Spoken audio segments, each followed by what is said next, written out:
Ternyata, penyebab utama gigi berlubang adalah bakteri yang menumpuk di gigi kamu. Bakteri ini menghasilkan asam yang dapat mengikis lapisan gigi sehingga menyebabkan gigi berlubang. Kali ini, aku akan bahas penyebab, gejala, dan juga cara mengatasi gigi berlubang. Simak sampai habis ya videonya, yuk! Oke, kita akan membahas tentang gigi berlubang. Jadi, untuk penyebab dari gigi berlubang itu apa sih?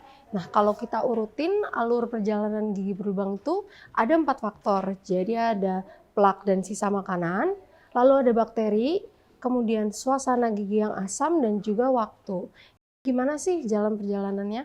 Nah, jadi kalau misalkan nih kita makan, kita nggak bersihin giginya. Nah, di situ akan terjadi tumpukan sisa makanan dan juga plak ya dalam gigi. Nah, kalau udah ngumpul nih plaknya, itu akan ngundang bakteri-bakteri untuk datang ke gigi yang penuh plak dan sisa makanan itu. Lalu dengan berkumpulnya bakteri di situ, maka akan menghasilkan suasana asam di gigi tersebut. Terakhir, apabila jika suasana dan keadaan itu berlangsung secara terus-menerus dalam waktu yang lama, maka akan terjadi gigi berlubang. Seperti itu untuk penyebabnya. Lalu untuk gejalanya, biasanya sih kalau awal-awal itu rasanya masih sakitnya atau ngilunya itu saat makan manis ataupun dingin. Nah, tapi kalau udah makin parah, biasanya sakitnya tuh udah kapan aja sakit.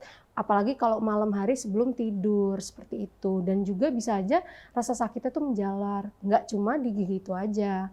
Kemudian kalau misalkan dibiarin bahaya nggak sih? Ya bahaya dong. Jadi kalau misalkan gigi nih, lobang dari yang kecil, kalau dibiarin, maka akan makin membesar. Nah, kalau dia makin besar, makin dalam, makin kena syaraf, maka perawatannya akan semakin kompleks. Kalau dibiarin aja kayak gitu, maka giginya itu bisa jadi nggak bisa dipertahankan lagi dan juga harus dicabut.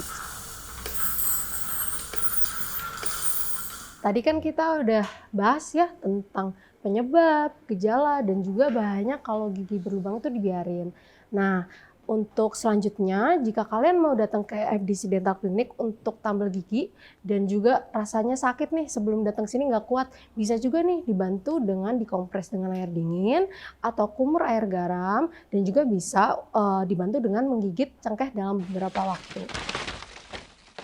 Nah, untuk kalian yang punya masalah suka keluar darah saat berkumur, kalian bisa klik link di atas ini untuk lihat video selanjutnya. Semoga bermanfaat ya.